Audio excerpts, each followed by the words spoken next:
Ik ben heel blij om hier te zijn. Het is hartstikke gaaf om de Nederlandse craft bierindustrie een beetje te zien hoe dat ontwikkelt, zich de laatste tijd heeft ontwikkeld. I think I have to speak in English, I guess. The people asked me to do that, so I'll switch to English. Is that okay for you all? I think so. Okay, so I want to talk today a little bit about yeast and fermentation, and with a focus on how things are in the United States. I want to talk a little bit about seltzer fermentation. Seltzer is a sugar water fermentation. It's extremely popular nowadays over there. It's a very tricky fermentation, so even if you are not into seltzer, it's of interest to see if you're ever making like a product that is like more simple in nature. And I want to talk a little bit about problems you might run into at your brewery, especially in the cellar. If things don't turn out the way to be, if you have difficult fermentations, what the reasons might be, and what solutions might be. So a little bit about myself. I went to the United States in 2007. I joined a research lab there at the Howard Hughes Medical Institute. It has nothing to do with beer, but I got, like most of the people in the beer industry in the United States, we're kind of a collection of lost souls. Everybody has a different background and we all kind of meander towards beer. The same kind of for me. So I wanted to do something different. So I joined Lost Rhino Brewing Company. It was a production brewery. It's still there, actually. And I set up their quality control lab. It was about, we did 12,000 barrels a year, roughly 12,000 hectoliters a year. 4-vessel brew system. It was a nice place. I joined there as a QA/QC manager. I started to work on some yeast isolation protocols. So we did a lot with like wilder strains, wild Saccharomyces yeast, bed yeast. And the head brewer left and I became the head brewer there in 2016. And then after a few years, I decided to set up a yeast company because I saw like a need for liquid, high quality strains in our area. And that's what I did. And I did that not just by myself, but together with Travis Tedrow. He's my business partner over there. He works for Gordon Beers. It's like a chain of brew pubs. So he was a brew pub brewer for a long time. He worked at a bunch of other places. And I met him during a collab. We raised money for like a bike organization. Biking in the Netherlands obviously is very popular and like, you know, mainstream. In the US it's a different story. We tried to, you know, stimulate that, and that's how we got to know each other. And we decided to, to do this. So where are we located? We're right outside of Washington, D.C., literally behind the airport. So 10 minutes Uber ride from Dulles Airport. So if you're ever in the area, make sure you visit. We'll show you the lab. Ocelot Brewing Company is right next to us. Best IPAs in the region. I brought some beers from Ocelot, so we'll try those after the talk. And yeah, that's where we are. So a little bit about that. And then, like I said, I wanted to talk about 3 things today. So a little bit about trends in the United States. I think the Netherlands, the beer industry, I see a lot of New England IPA here. I see a lot of like beers that were popular over there, now popular over here. So I think it might be of interest of you to tell you a little bit about what's happening over there. Maybe it's going to wash over here as well. Seltzer and what to do when things go wrong. This is a picture that I took from a local place where they sell beer posters, you know, and you can see like this is the styles that a lot of people think that breweries over there still make. Besides the fact that Hefeweizen is misspelled, this has nothing to do with beer anymore in the US. You know, nobody makes like all these styles anymore. There's definitely a difference like it used to be about 10 years ago. And I went to Ocelot Brewing Company right before I left a couple of days ago. I took a picture of the board over there, and so you can see kind of what's going on in the US. So IPA is still king. There's a lot of IPA, many different kinds of IPAs. So there's like 1, 2, 3, 4, 5, 6 IPAs. Pale ale is basically an IPA, the way they make it. There's Belgians, kind of disappeared. There's like a Saison sometimes, and sometimes people do wits. That's about it. ESB, it was a collab with somebody else, so that's probably why they did an ESB. Milk stouts, there's a lot of fruited sours and like big stouts still, but not today anymore. That also kind of disappeared. And like the biggest thing over there is truly lagers. Lagers is very up and coming. That's what breweries do, you know, a lot of different lagers. I had a couple of IPAs here when I was here, just to see how things were, you know, just to try it out, obviously. Hazy IPA in the US, still popular, but it's definitely trending very much drier. So in the past, I had IPAs that were finishing between 6 and 9 Platos, which is really sweet, very cloying. That finally, I mean, in my opinion, good thing that it kind of stopped and like back to normal in a way. Lactose vanilla additions, definitely less popular. I don't know if was that ever a thing over here? Where people add lactose and vanilla to IPAs? Sometimes, I don't know, yeah. I was never a fan, but some people like it.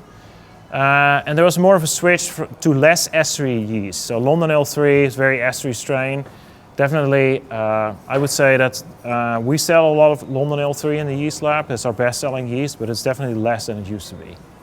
It's more like Conan varieties, you know, that people like. And there's a big focus on biotransformation right now. I know you guys, a lot of like dry hopping during fermentation probably is very popular here, but there's also a big push for thiolized strains, like genetically modified yeasts or natural yeasts that have that activity. Yeah. And one thing that I like is that the West Coast IPA is coming back. Is that coming back over here? Is that becoming more popular?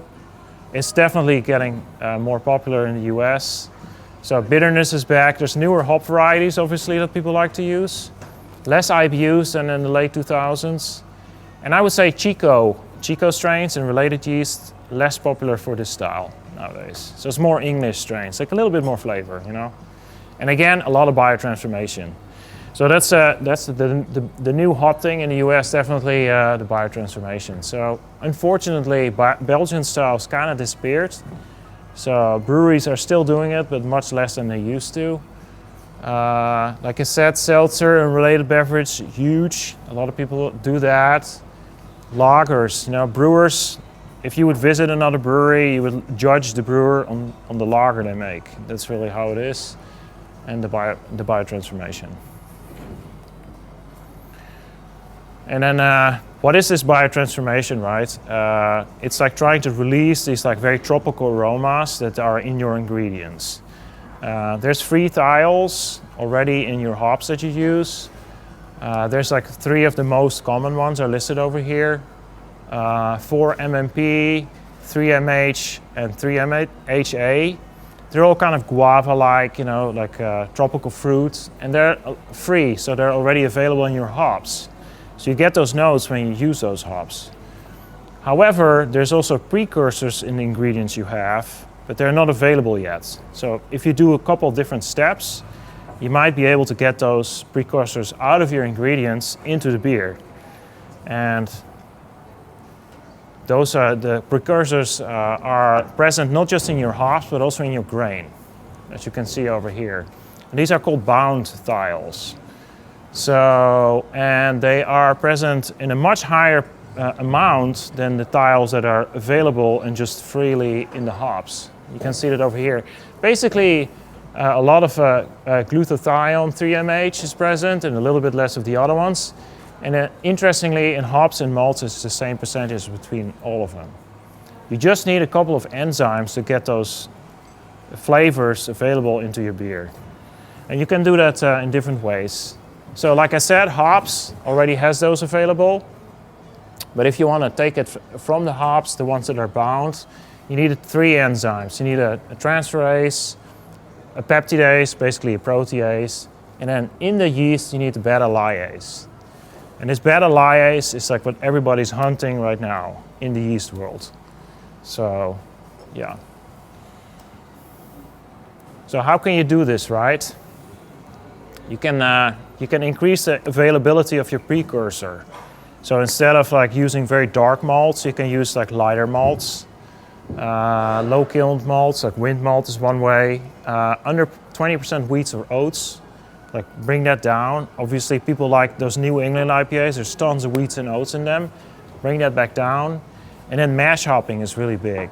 Have you guys done that yet? Is that a big thing over here? mash hopping is huge nowadays. It brings really those flavors out, which is interesting, right? And then it's not like Citra and Motueka and those varieties. It's like the older school varieties, Cascade, Saas.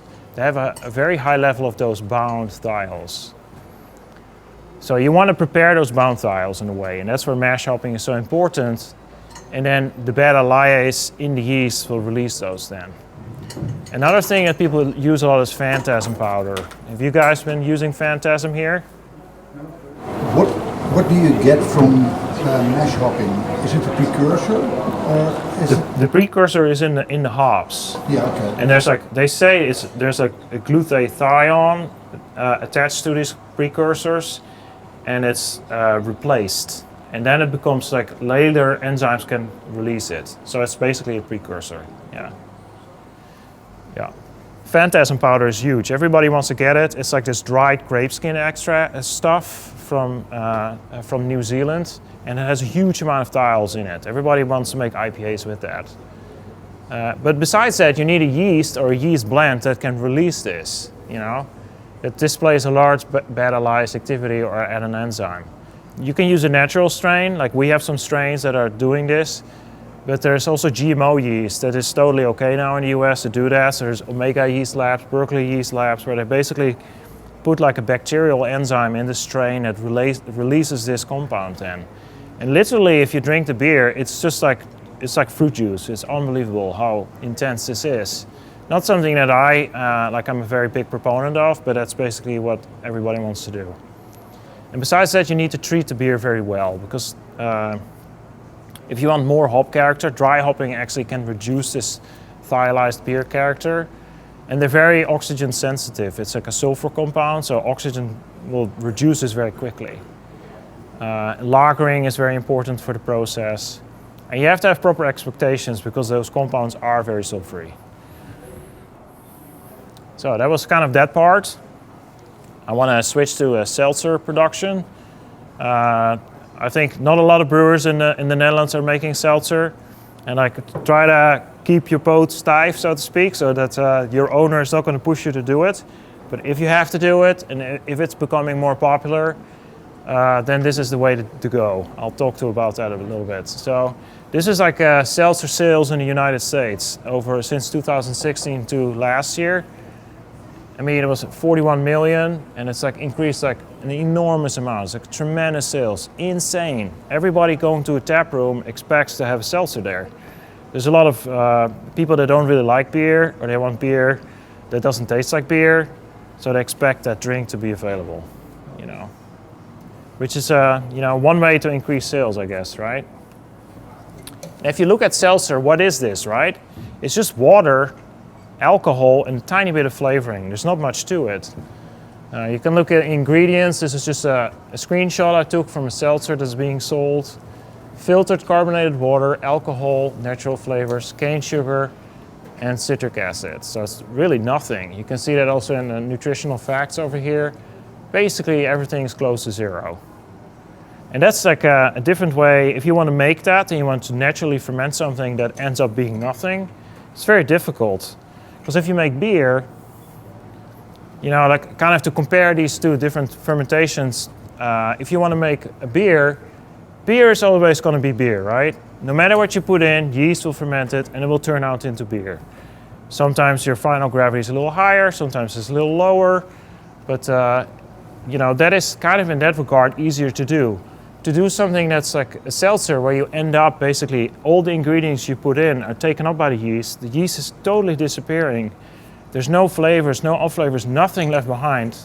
It's kind of like a precision sport, right? How can you get there? How can you put just enough nutrients in there that the yeast will take this up and that you get to zero? It's difficult, it's very difficult. But it's not impossible. So how can you do this, right? How can you get over here, right? So you can do this in a quick and dirty method. You can throw in tons of yeast nutrients that we all can buy, yeast X or whatever, something similar. You can throw in a dry strain like a vodka yeast or some distiller's yeast. It produces a lot of off flavors. It becomes like a very yellowish, dirty liquid over here. high alcohol, and what you do then is like you are gonna post-process and refine it. So you need like a centrifuge, which like not everybody has, right? The big breweries might, but not everybody else. And you need a lot of carbon filtration to get everything out. And that's just really expensive, right? And there's other ways to do this. And that is like to really calculate what you need in the beginning, pick a very specific yeast strain that can do this, and then go from there. So that's the second method, like basically a calculated fermentation with no or minimal downstream processing, that instead of ending up over here, you immediately are over here. It's more accessible to like a regular brewery, right? Who wants to do something like that. But it's maybe a little bit more difficult to make very high ABV solutions, but it's not impossible. Yeah, and this is actually our first trial that we did with Dynasty Brewing down the street for us, and that's kind of how it turned out, so pretty good result. For that, obviously you need essential nutrients, right, to do your sugar fermentation. So you need nitrogen, it's very important, right? Normally it's plenty available in your malt. You need amino acids, you need DAP, which you can get in yeast extract, or yeast extract in yeast nutrients. Normally there's like a DAP component in there. You need vitamins and sterols, salts, and zinc and trace minerals. Do you guys all use like yeast nutrients for your fermentations? Or not all the time? Sometimes for bigger beers, I guess, or lagers or something like that. It's always a good idea to do that. It's absolutely essential for these kind of fermentations to do that. And then for the yeast strain, right, what do you need? You need a strain that can handle difficult fermentations. A yeast strain that is pH tolerant, because there's nothing that can buffer the pH in sugar water. The pH is going to drop like a brick, like an old underpants, so to speak, if you're doing the fermentation. Also, sugar has a high osmotic pressure, so if you put glucose in the liquid and it's like a high Platos or high Brix, it puts stress on the strain. And then you need something that is very neutral. It's neutral in aroma and flavor. It doesn't throw any sulfur. It's fast and it flocculates very high. So it's basically almost impossible, right? You would think, all those things together. So we put a lot of time and effort in trying to see if we can get like these kind of strains that do these kind of sugar fermentations. So this is like just a bunch of strains that we put together. Brettanomyces, we have a dry English yeast, Chico, London L3, a vodka strain, a Kwijk yeast, another British yeast, and our final seltzer blend. And you can see already for like a specific gravity of around 8 Plato, just dextrose with nutrients, it can ferment it pretty quick. But not everything is going that well. And if we go a little bit higher gravity, so we bumped it up to 20 Platos, you can see that this is just, we grabbed a couple strains just to see how they would do. You can see that Kwijk and British are doing pretty good. They ferment all the way out. Interestingly, Trappist is not doing very well. It obviously misses something there. It just can't do it. Saison, we were like, well, French Saison is an aggressive strain. Maybe that will be good for this kind of fermentations. It also didn't do very well. And this is like, we really try to push the limit here. So we went all the way to 24 Plato just in dextrose solution. And this is what came out of that. And again, the British strain fermented all the way out. So under 0 Plato. So that's like really, everything's gone. There's a lot of alcohol that we can make with this British yeast. It just takes a long time, 42 days. And this is just a little table that we did. Obviously, fermentation, finishing the fermentation is important, but you want it also to taste good, right? So, yeasty aroma, flavors maybe okay to a certain extent. Mothball aroma is not very good, and we found that a lot of these kind of seltzer fermentations, yeast can produce this kind of stuff. Some of them like really throw a lot of sulfur. Some of them can be a little bit phenolic, plasticky. And some have a kind of hard to describe pleasant finish, like a roundness. And there's 2 strains that we saw did really well. It's like British and Kwijk, Hornedal Kwijk. They do really well together. So that became our blend. That's our seltzer blend. That's obviously, looking at the yeast. But like I said, nutrients are also very important. But you can also add more nutrients, right? You can up this a little bit, see if that had an effect. Well, if you do a fermentation of roughly 8-9 Platos, it doesn't really matter if you add more nutrients. At some point you have just a limit. It doesn't speed anything up. But if you go to higher gravity, then it definitely does, right? So this is roughly 16 Platos, one-time nutrients, so like 2 grams per liter or so. Still ferments out, takes a while, but if you increase the nutrient content, it definitely speeds up the fermentation. So the nutrients are very important for that regard. Unfortunately, if you add more nutrients and you are looking for something that's crystal clear, nutrients are obviously going to cause some kind of coloration. That's just how it is. A lot of nutrients have color, so increasing the nutrient content will increase your color. These are 3 seltzers that were fermented, and this is just taking a little bit of the liquid and looking at it. So if you do 4 times nutrients, you speed it up. Downside though is it looks slightly yellow.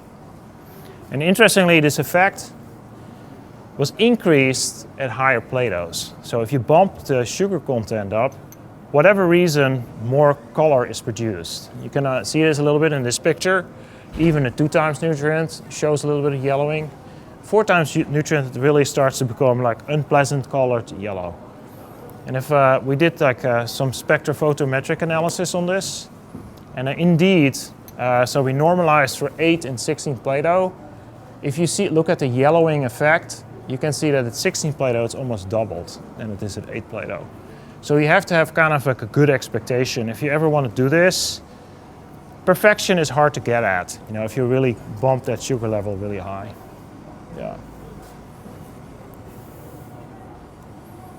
And then one thing, we're obviously a yeast company, so we sell a lot of yeast.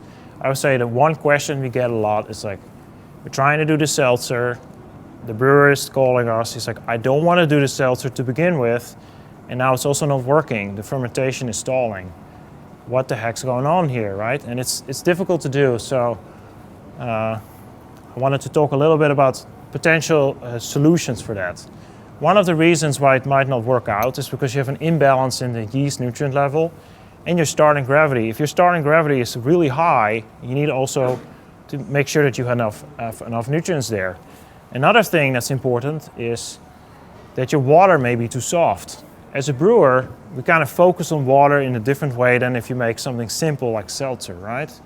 Because beer, when you make beer, you make wort, the buffering capacity of your wort is so high, it's always around like 5.2 or something like that when you do your mash, maybe a little higher, maybe a touch lower. But in this case, if it's just water with a little bit of salt, it can vary quite a bit. So to get a better handle on what happens with this in these simple fermentations, right, for sugar water, we added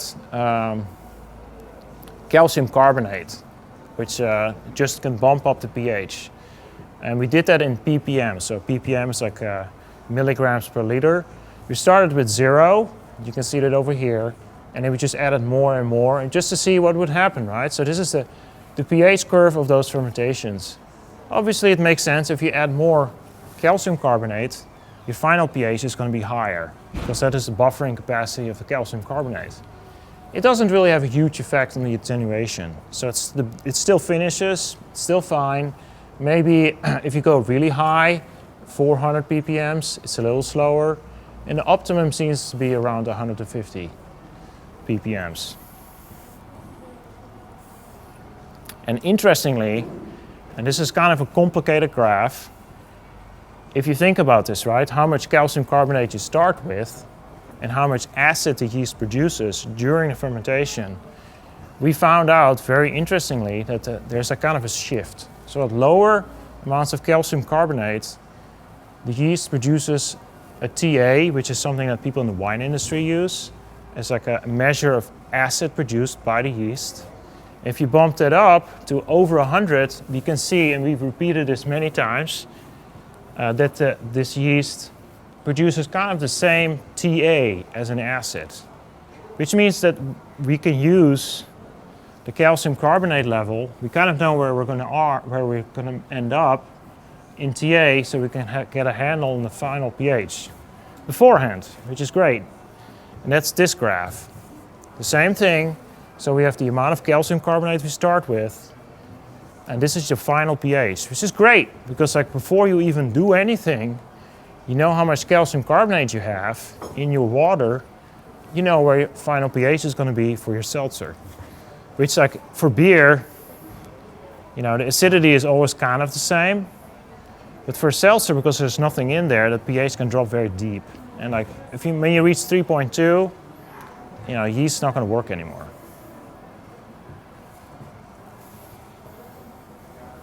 So that was that part.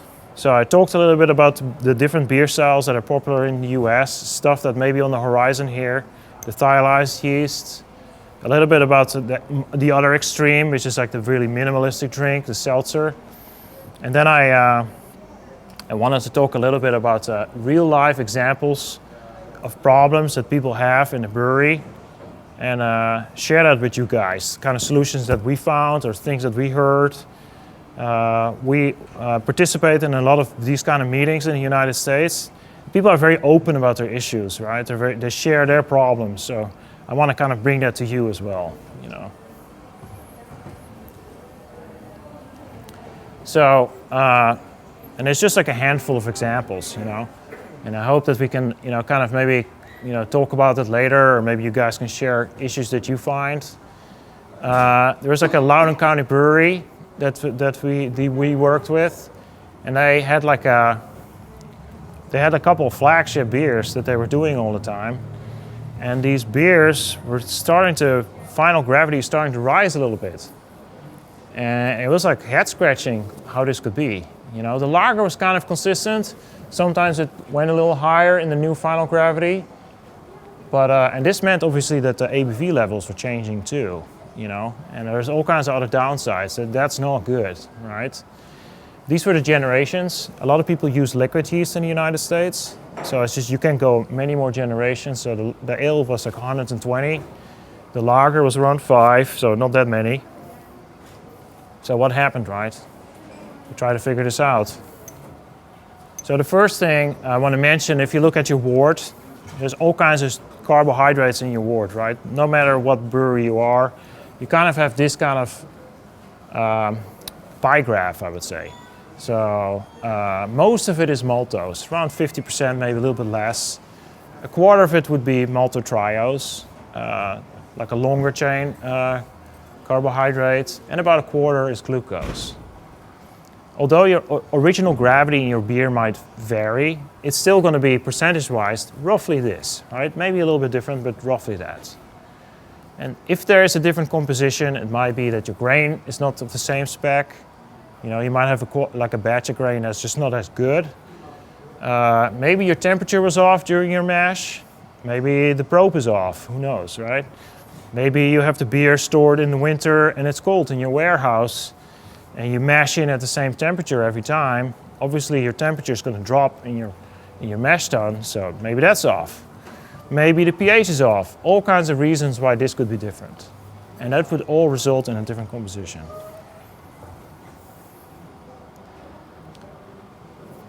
Most of you, this is from Braukaiser.com. I guess most of you know this, right? If you look at the enzymes that are active in your grain, they're dependent on temperature, depicted on the left, and they're dependent on pH of your mash, right? And the optimal area you kind of want to be is for your pH is right over here. And depending on what you do, if you have a fancy system, you can do different temperature steps. You might change this a little bit, but you want to hit that rest perfect, right, for your alpha and beta amylase, so you get a good conversion. And if you're off there, you know, who knows what's going to happen. So, to come back to this example, right, so we had this two beers, both the ale and the lager. They were just not fermenting all the way out. Although for the lager, it was not always the case, but sometimes. So the first thing that we did was like, let's look at the yeast generations, right? Is there something going on at a specific point in time that yeast was pulled from a fermenter that was just maybe not in the best shape. You know, might happen. So this is what people do then. They look like, okay, started at 1, was repitched 2 tanks, right? There's more yeast than you can pitch 2 times, and so forth, you know. And we couldn't find any correlation here, really, or it didn't make any sense. Also because the lager and the ale showed both this problem. And what we found is that it was actually the silo malt, which was interesting because the silo was refilled and there was still some silo malt in there. So it didn't, the changes didn't line up when the new contract was filled because it was still going well. But when the silo malt that was originally in there kind of disappeared out of the cone, that's when the problem started. So we checked the malt report, right? Do you guys ever check your malt report on the grain? I don't know if this is very common practice here. People do that over there. And we found that it was flawless, you know, it was great malt, you know, a lot of enzymes, the fan was great, everything was good. And then we called the supplier and we were like, listen up, there's this issue here, we got a new silo fill, and this is when the issue started, so what's going on? And they were like, well, actually, what they do is they sample rail carts in the US because they fill like rail carts because it's such big volumes. And they say, oh, this was this rail cart, and actually we gave you the wrong one. And lo and behold, obviously it was the wrong rail cart, and it appeared that the enzyme level in the malt was just off. But they still sold it to us, you know. And I think, I don't know how it is over here, but if you are like a smaller brewery and you're not on top of that kind of stuff, they'll send you a bag of stuff that might not be optimal, but if you don't really know what's going on, and they're like, well, maybe you did something wrong, right? So you have to be really on top of that kind of stuff. And the way we were able to solve it is, luckily at the time, we had a four vessel system, and we had a mash kettle, so we could just add steam. And we did a rest at 162F, which is around 62 centigrades. And that just this higher temperature rest solved the whole problem. So the malt, for whatever reason, had just like a lower alpha amylase content. Took us a long time to figure it out, but we did in the end. And another example, so Loudoun County Brewery, they had an under attenuation and a severe slowdown of fermentation at 60% of their batches. And the yeast that was used was like a Conan variety. You guys use a lot of Conan yeast? It's very big in the US. It's like a New England IPA strain, basically. And what we found is that the brewers were using a different grain again, and they switched from US malts to UK pale malts. You guys use a lot of UK pale malts over here?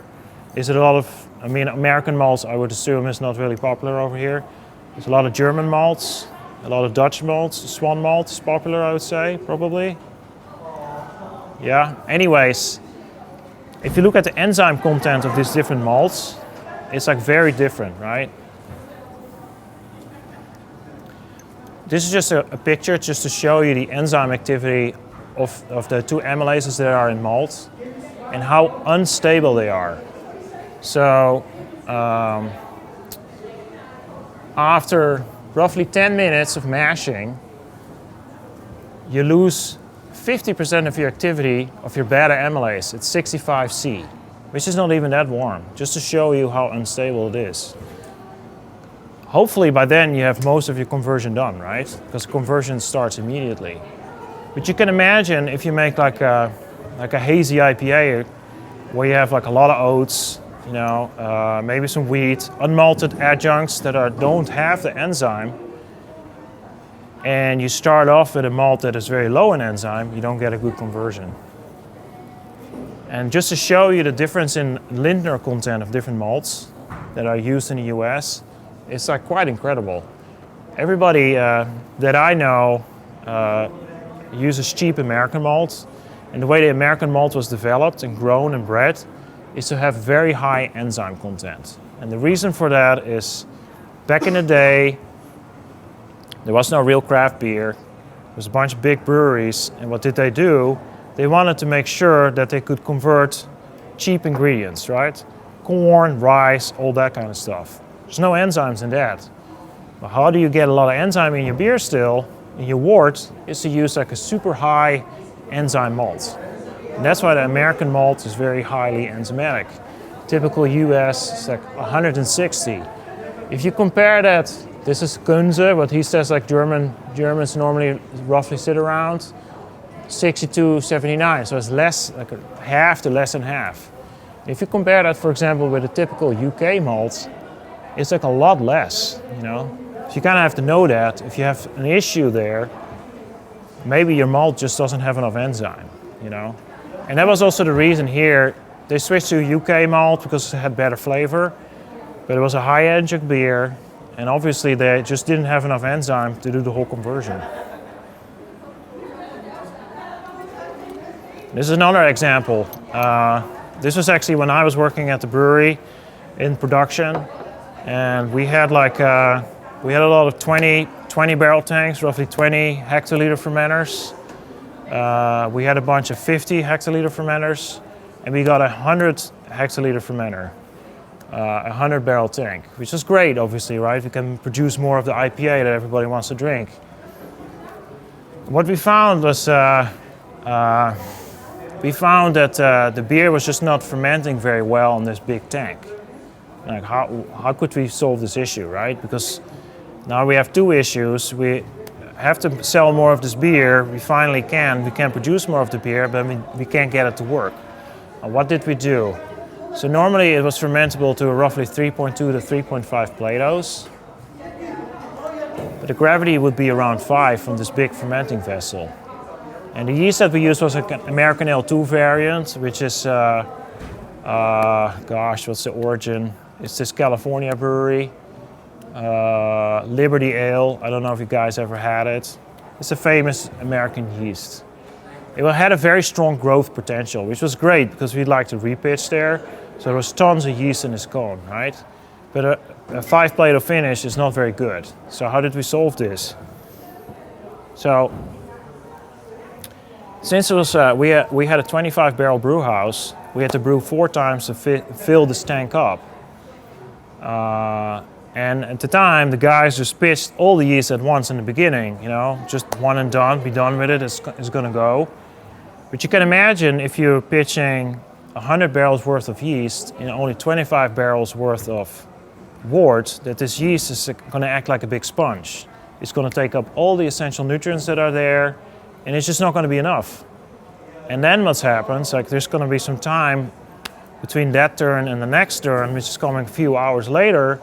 That's already too much time, and at that time the yeast already started to slow down. So one way we try to solve this, instead of pitching everything at once, which obviously is not very clever, we started to pitch a little bit during each turn. And that worked part of it, so it definitely helped. Things went better, but it was still not great. So what we did in the end, so the yeast started fermenting hard on day 1. We did 2 turns one day and 2 turns the next day. But it still would not ferment completely after batch 3 and 4 were added because it was already fermenting really hard. What happens if something is fermenting really hard and you add another batch of wort? You're going to change the environment that yeast is in, right? Yeast is going, you know, sometimes what people do, add oxygen again. It's in respiration, or it's in fermentation, it pushes back to respiration. It's very stressful. So what we would do, and this is maybe, I don't know if you guys ever will grow that you can get like bigger tanks and stuff like that.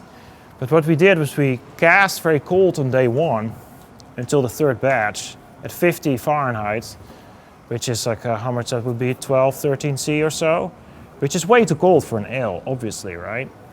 But by doing so, the yeast was kind of dormant and it was very healthy. It could absorb a lot of oxygen because wort at that low of a temperature has a lot of oxygen in it.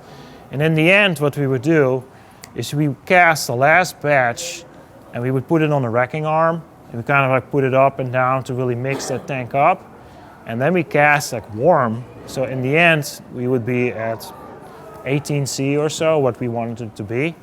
And it worked great. So that's really solved that issue. So, okay, well, briefly about the Belgian fermentations. You guys probably know a lot more about Belgian style fermentations than people in the US.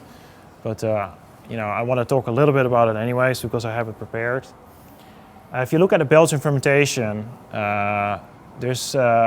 you sometimes have some kind of a shoulder effect.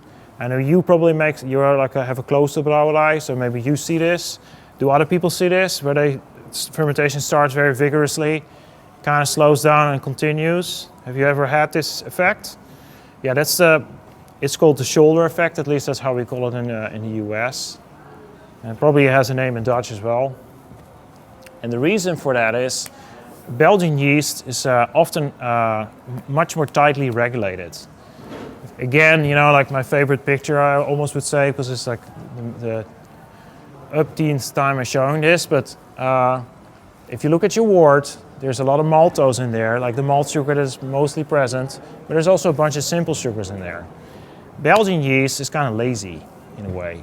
It likes simple sugars a lot, and it has a hard time making the switch from a simple sugar to a more complex sugar.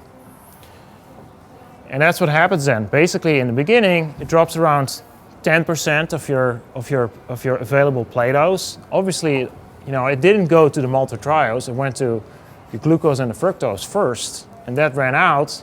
I don't know if I want to do the rest, right? Obviously, it does, but it takes some time. And that is because there's two phenotypes in yeast. So there's yeast, basically, if you look at the way they ferment sugars, there's two different kinds. There's ones that are very fast switchers between simple and more complicated sugars, and they're kind of slower overall. And there's ones that are extremely quick starters, can ferment simple sugars very well, but have a very hard time switching between the two. And that's just what it is, So with that in mind, if you pitch yeast, you come in the next day and you look at your blow-off bucket and it's like ripping, like this is great, right? Things are going very well. You saw a big drop in gravity. Maybe there's going to be a slowdown. It doesn't mean that something is wrong. It's just how it is. And this is because of the hexokinase. The regulation is very tight. And obviously we can think about that beforehand. And one way to do that is if you are doing a Belgian style beer and you add a lot of simple sugars, to maybe wait until fermentation really is going for a couple of days and then add it in. The reason you do that is because the yeast already turned on its internal machinery to break down the more complicated carbohydrates. And then if you give a little bit of the simple stuff, it can still do that, but it already has turned the rest on. And then at least you don't have to wait a while for it to finish out. And when that moment happens, if your slowdown happens, you really have to be careful with your cooling. So maybe just turn the tank off. Don't try to keep cooling it, because if you cool the yeast, fermentation can just totally stop. Belgian style strains don't like that. And also don't go too high with your gravity. In the US, everything has to be bigger, more bigger. So when Saison really became a thing, everybody wants to do an imperial Saison, right? It's kind of crazy. And that obviously is very difficult because that strain is just not, it doesn't want to do that really, So keep your expectations in check. I mean, your yeast health and your cell count needs to be obviously good as well. So you don't have a crash there. And there's other reasons for it, but anyway. Okay, but as always, have the right expectations, This is a slide that I put in for American brewers who are sometimes think if I just throw in the yeast, things will work out. So if you have a big beer, 20 Play-Doh, you underpitch, and you just, aerate with air, you can't ask yourself a question like, why does the yeast not do what it needs to do, right? Because you need to give it what it needs, basically. Okay, cool. That's all for me. I hope this was kind of useful. I try to squeeze as much information of my time in the US in a very brief moment, but I'll be around for questions, and I'll gladly answer some questions right now. So, thanks, guys. Yeah.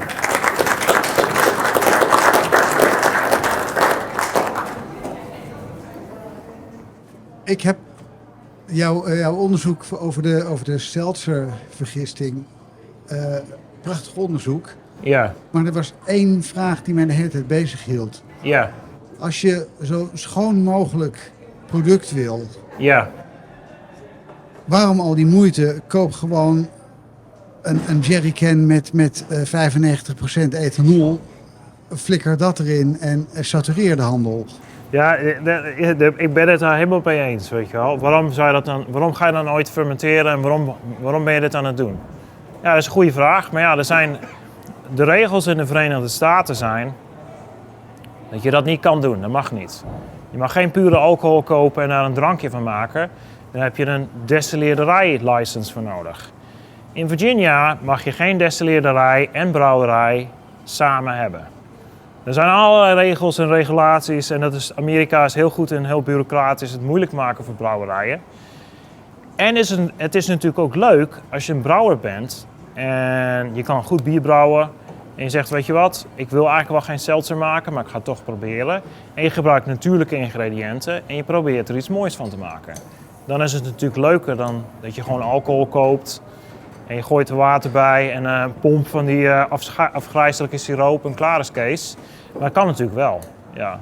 Maar dat is niet echt een technische vraag, maar dat is meer van waarom zijn we het in hemelsnaam aan het doen? Maar ja, dat is een goede vraag, ja.